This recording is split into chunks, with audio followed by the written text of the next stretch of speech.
हुन्छ, यहाँहरू सबैजनालाई जय मसीह भन्न चाहन्छु। र यो समय हामी परमेश्वरको हात हतियार धारण गर्नु भन्ने विषयमा हामी हेर्नेछौँ।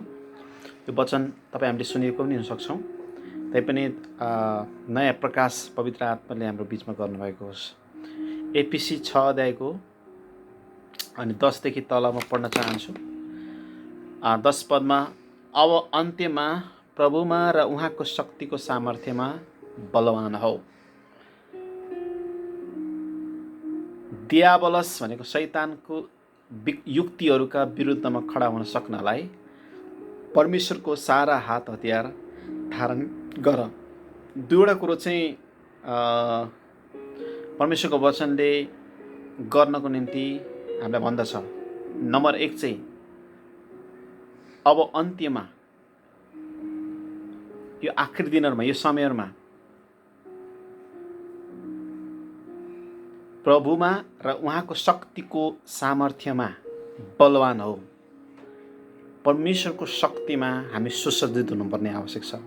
पवित्र आत्माको शक्तिमा हामीलाई परमेश्वरको शक्ति एकदम चाहिन्छ। हामीलाई उहाँको शक्तिको सामर्थ्यमा हामी बलवान हुन एकदम आवश्यक पर्छ। किनकि अबको यो समयको वारफेयर, युद्धहरू भनेको चाहिँ चान्चुने होइन।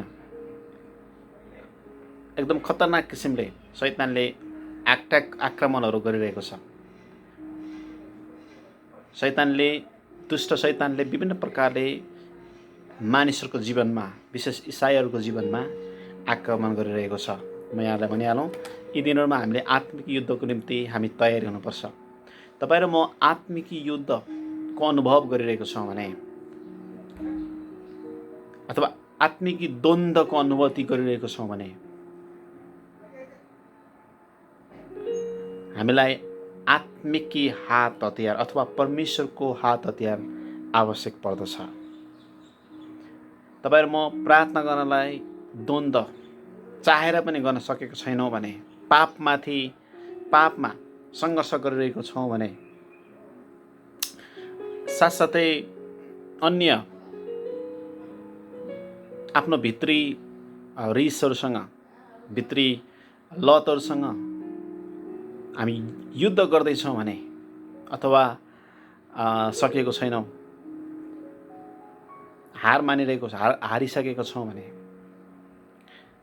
वचनले भन्दछ परमेश्वरको सारा हात हतियार लिएर बलवान हो। हाम्रो युद्ध चाहिँ शैतानसँग हो, कुनै मानिसहरूसँग होइन। हाम्रो शत्रु भनेको शैतान हो, दियाबलस हो। यो कुरा हामीले थाहा पाउनु पर्दछ। र जति पनि हामीलाई हाम्रो जीवनमा अट्याक र आक्रमणहरू हुँदछ, त्यो दुष्ट शैतानबाट आइरहेको हुनसक्छ, आएको हुन्छ। अनि दुष्ट शैतानलाई जित्नको निम्ति र दुष्ट शैतानले ल्याएको सबै कुरालाई जित्नको निम्ति परमेश्वरको हात हतियार चाहिँ धारण हामीले गर्नुपर्दछ।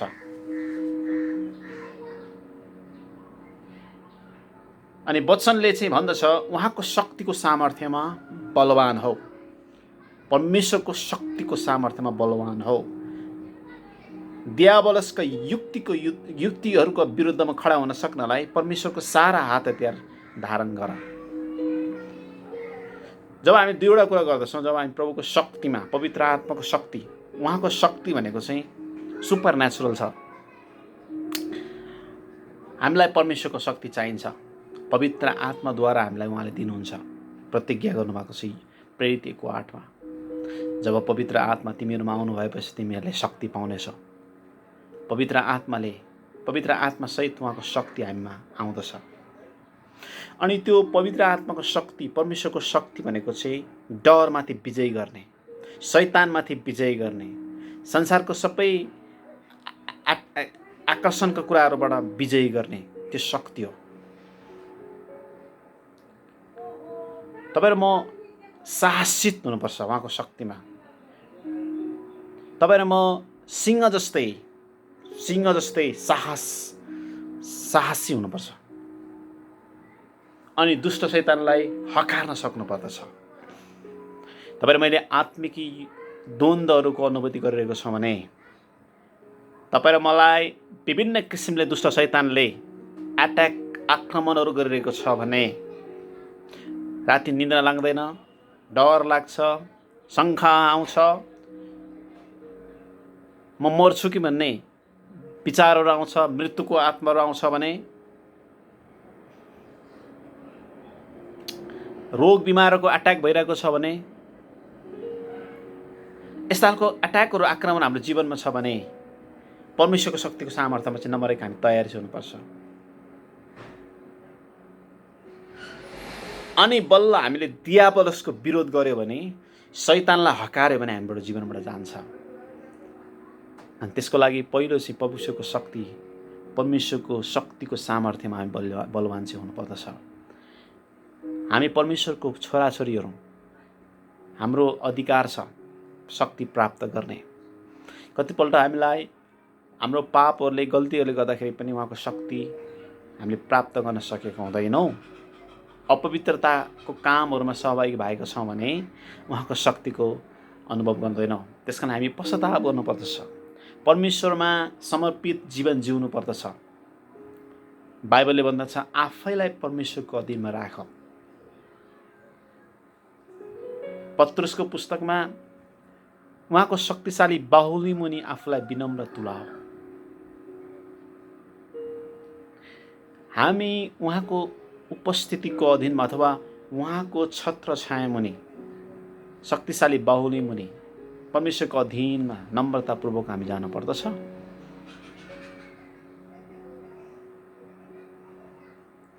अनि जब हामी आफूलाई नम्र बनाउँदछौँ, जब हामी पश्चाताप गर्दछौँ, जब हामी उहाँको शक्तिको खोजी गर्दछौँ,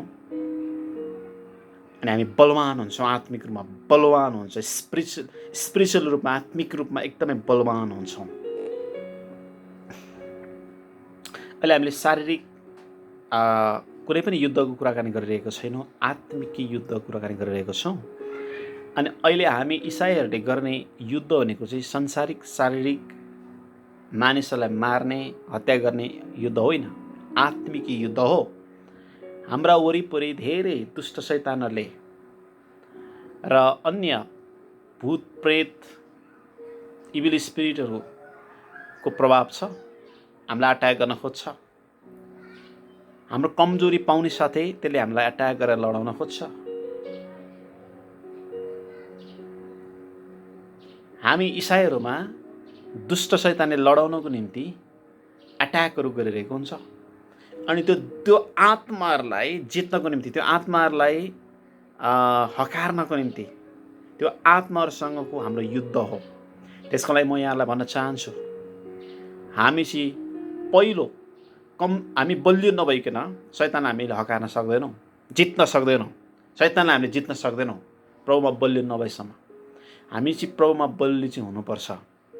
हामीसँग प्रभुले दिनुभएको अधिकारलाई हामीले प्रयोग गर्न पर्दछ। पहिलो त हामी प्रभुको छोरा र छोरीहरू हौँ, हामी प्रभुको सन्तान हौँ। अनि हामीसँग पवित्र आत्माको शक्ति, हामीसँग पवित्र आत्मा हुनुहुन्छ र पवित्र आत्माको भरिपुरी प्राप्त गर्ने हामीमा अधिकार छ। त्यसको निम्ति प्रभुको नजिक भएर, प्रभुको समीप भएर, प्रभुको अधीनमा रहनु चाहिँ एकदमै आवश्यक छ हामीलाई। हाम्रो परमेश्वर चाहिँ ठुलो, सर्वशक्तिमान, महान परमेश्वर हुनुहुन्छ। अनि दुष्ट शैतान चाहिँ त्यसको अधिकार केही पनि छैन। अनि जब हामी प्रभुको शक्तिमा बलवान हुन्छौँ, अनि बल्ल हाम्रो मुखले, जब हामीले स्वरले हकार्छौँ दुष्ट शैतानलाई, त्यो भाग्नेछ। आफैलाई परमेश्वरको अधीनमा राख र दियाबलसको विरोध गर, त्यो तिमीहरूबाट भाग्नेछ भनेर वचनले भन्दछ। त्यसकारण तपाईँ र मेरो जीवनमा आएका अट्याकहरू, कमजोरीहरू, दुर्बलताहरू, रोग बिमार, शङ्का, डर, त्रास आदि इत्यादि कुराहरू, अट्याकहरू, आक्रमणहरू, त्यो अदृश्य शरीर अथवा अदृश्य त्यो आत्माले हाम्रो जीवनमा, हामीहरूको परिवारमा गरेको अट्याकहरू, त्यसलाई हामीले हकार्नु पर्दछ। दुष्ट शैतानलाई हामीले हकार्नु पर्दछ। हामी पहिलो चाहिँ प्रभुको शक्तिमा, सामर्थ्यमा बलवान चाहिँ एकदम हुनुपर्दछ। हामीले थाहा पाउनुपर्छ, नम्बर 1 चाहिँ म प्रभुको सन्तान हुँ, म प्रभुको छोरा, म प्रभुको छोरी हुँ।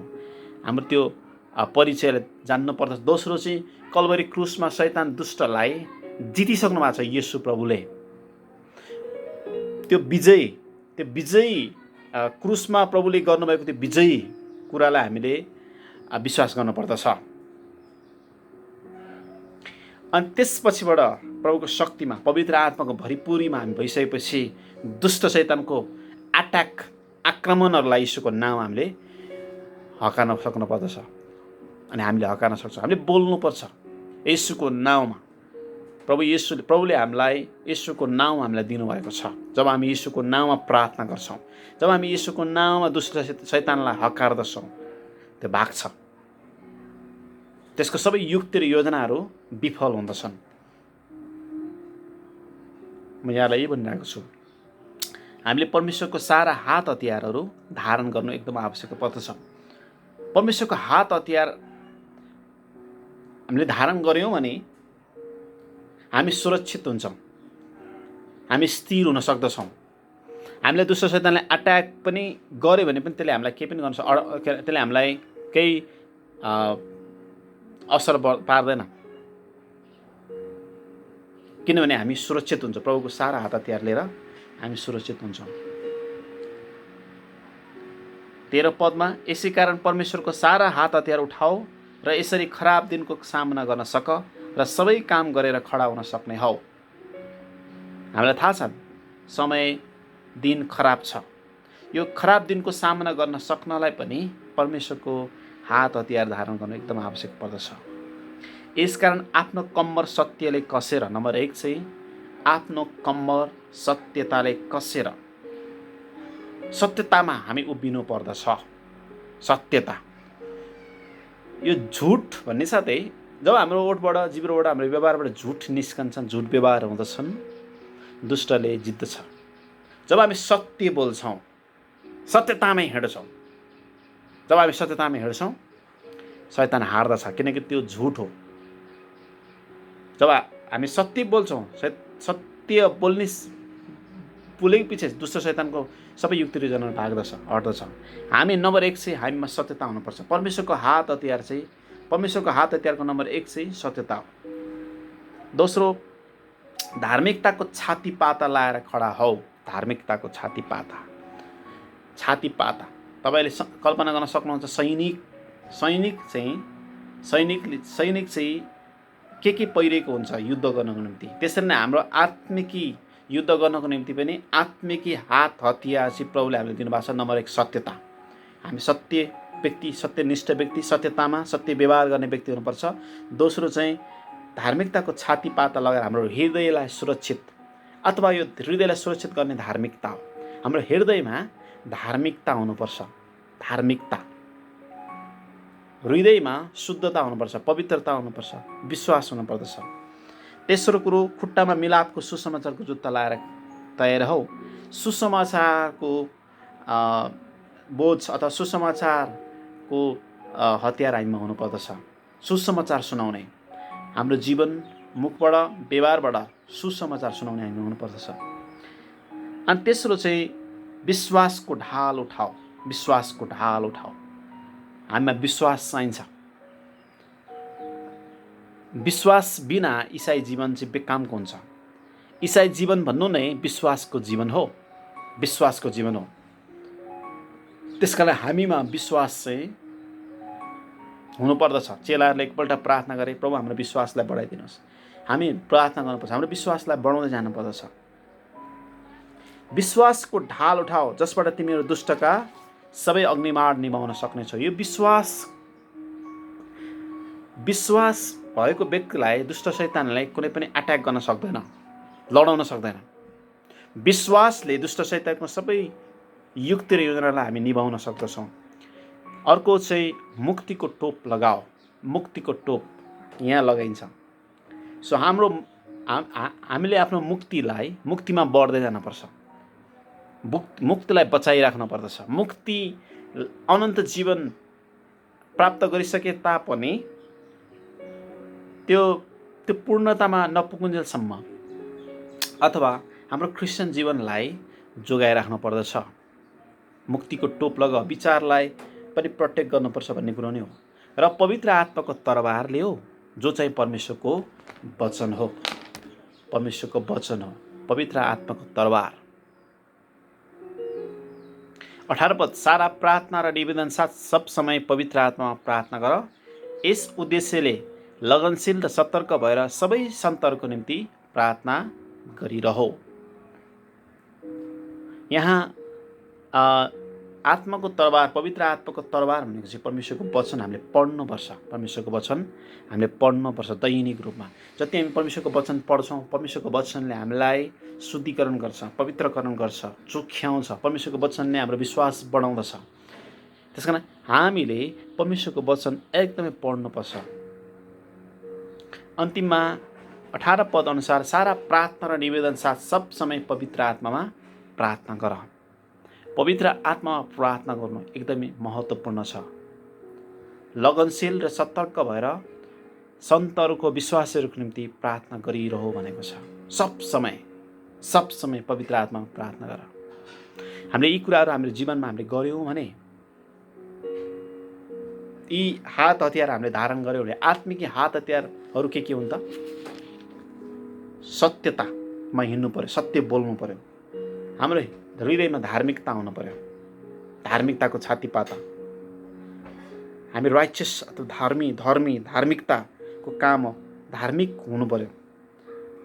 अर्को चाहिँ सुसमाचारको हृदय जीवन नै हुनु पर्यो। अर्को चाहिँ विश्वास हामीमा हुनु पर्यो।